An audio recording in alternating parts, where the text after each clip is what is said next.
Okay, so as to not dox anybody, we're going to, we cut the lid off, but we have an unboxing video. This is a find I got on eBay, and it was one of those things that, kind of an unknown condition, if you will, so I'm assuming a lot of people were probably afraid of it.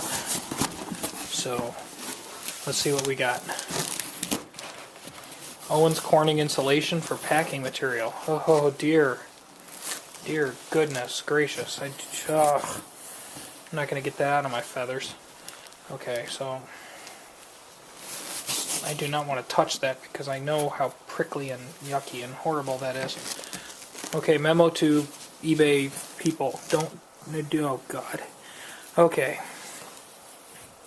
We got an adventure here. I can already see we got an adventure because when Buddy packed this, he wasn't being super careful. Okay. Crap. Crap. Okay, it's out of the box. Let's get back to business.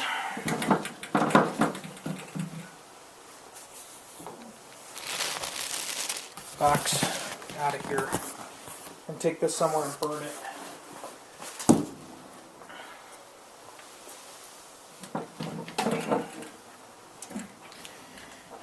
We really need to teach Mr. Person how to pack a turntable, because if you don't secure the platter, bad things are going to happen. Like really bad things are going to happen. And there's no cartridge, and this wasn't secured, and this wasn't secured, and so then we got a effing mess. So we got this all messed up. We had an idler wheel which probably sits over here, which may or may not be demolished. Should have an E-clip on it. This was an attic find, mysterious condition. But, son of a monkey. We're going to have our hands full. Well, anyway. It's a vintage turntable with no cartridge on it. That sucks. Would have thought there would have been a cartridge. And here's our anti-skating weight. At least that's still attached. That's supposed to go over here.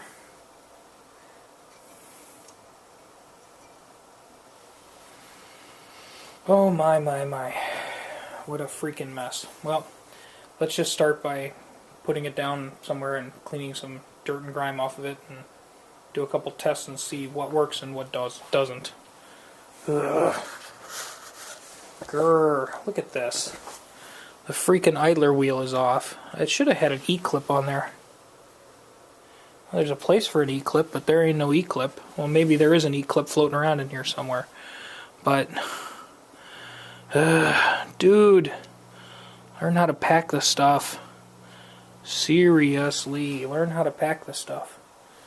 This makes me very frustrated. Okay, so welcome to my nightmare. This thing smells like cigarettes. The E-clip is missing that holds the idler wheel on. And because I'm crazy, I turned it on.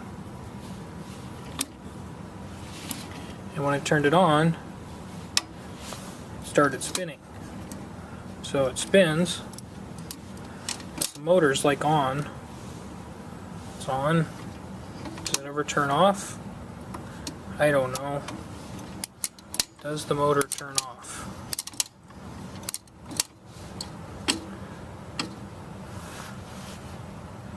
Okay, the motor did turn off after that rolled around. Okay, and then I rolled it once and then it did something. Okay.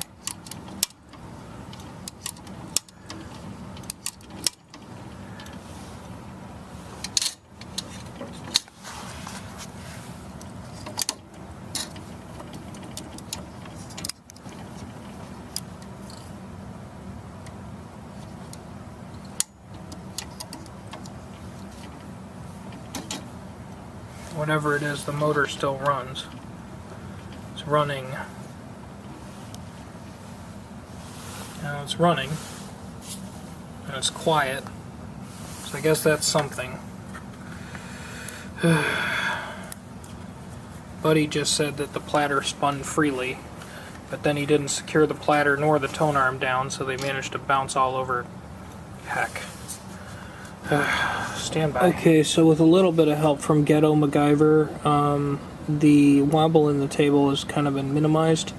Enough that I'll tolerate it. I'm still going to probably work with it a little bit, but it's not wobbling nearly as fiercely as it was. And when it wobbles that fiercely, you're going to hear it. When it wobbles just a tiny bit, you probably aren't going to hear it. At least, you know, to the average Joe. I'm still going to monkey with it some more, but at this point I think we can at least go back to seeing if anything else on this is salvageable. Again, no cartridge. Thanks, guys. Thanks, guys. No cartridge. No cartridge. Son of a monkey. Well, it probably would have been destroyed by this platter bouncing around in here. So when we get to the end, does anything happen? Yeah, that's the return mech.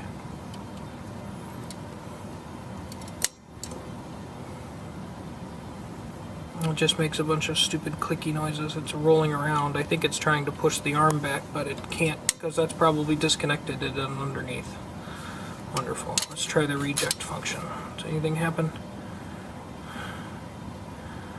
No. Great, so that's probably all trashed underneath there.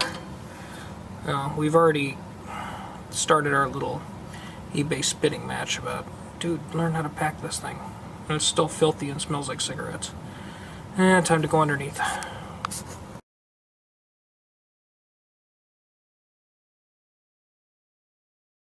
Okay, so just taking a look at our mess bottom side. This arm thing is supposed to push the tone arm back to the rest position, and it's not happening. So underneath here there's probably some little plastic catch thing that actually on the top side that's preventing it from doing so. So let's just go take a look at that. Okay, boys and girls, so we're here a day later. This turntable isn't in the trash, and through creative and careful work we've gotten the platter to actually run pretty close to level. It's not doing that crazy wobble that it was. So I think that's good enough. Now we got to deal with the mech. Let's actually look at the mech, these gears, and see what's going on. Okay, so we pick it up and go to put it on the record, and that's what happens. This thing actually has a decent amount of torque. It does have an idler wheel, and that idler wheel was, it's still missing the E-clip, but it seems to stay on, so we'll find an E-clip later. I can hear it bumping. If you listen really carefully, you'll hear it going dump, dump, dump, dump. So somebody left it engaged and let a flat spot on it. So pressing reject does nothing when it's in the off position.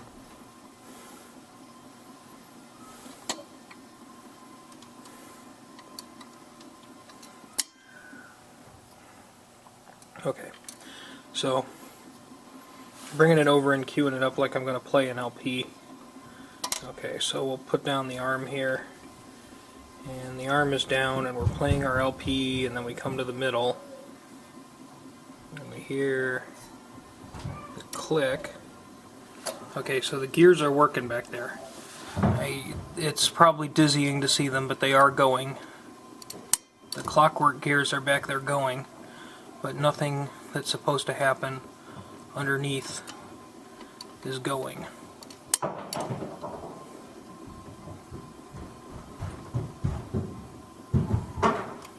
So the thing that's supposed to catch this arm and make it go back isn't catching the arm and making it go back.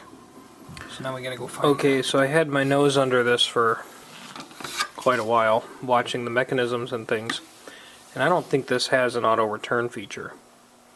I don't think it does. But I think what it does do, it does correctly. And then I'm going to go grab the user's manual off Vinyl Engine, and we'll find out if I'm crazy or not. So we're going to play a record, right? And I'm playing it, and the arm's in the down position, and it gets to the middle, and then it makes a clicky sound, and the arm lifts. And then it sits there and waits for me. And then when I finally put this back, then it will turn itself off. Okay? So then if I bring this out here, we're playing a record, and I push this reject lever over here, it just picks up and then sits there and waits for me. and then I put that back into position there, and it shuts off. So I'm going to go look and see if that's what it's supposed to do, because if that's what it's supposed to do, then I can just give this damn thing a bath, put a cartridge on it, and then we can play some tunes, I think. Ugh. Okay, boys and girls, I found a website that's selling parts that go with this turntable, used parts. This is the arm that makes it return. I have one of those, but what's wrong with this picture? That little second tab right there, there's a second tab. Flip this way, you can't really see it that good, but there's a tab on there that's busted off, and that's why it doesn't work. So there's the broken plastic. I know this is like air sick cam, so I apologize, but anyway, I found it laying in the stuff. So there it is. See if we can glue or epoxy that. Be kind of cool. Okay, so here we are back the next day. I know this video seems really random and rambly and unorganized, and it doesn't seem like a typical repair video, because it's not. We're in MacGyver territory here. This thing is still filthy, but I wanted to see if I could at least get function out of it. So let's take a look at what we got here now that we glued very well. I'm actually surprised at how well that glued, that thing they call the return arm. So we'll come up here, we're on speed 45, it comes up to speed real good, it's nice and torquey. We play our record, play our record, play our record, get to the end, and it lifts, and it returns, and it turns itself off. Hot damn, I won. So, anyway, let's take a look at one more thing. I think I actually found a place I can buy a platter for this if I really care, and it's not that expensive. I think through my tweaking we've been able to get enough of the wobble out of the platter. Now it's actually bouncing on its little springs. But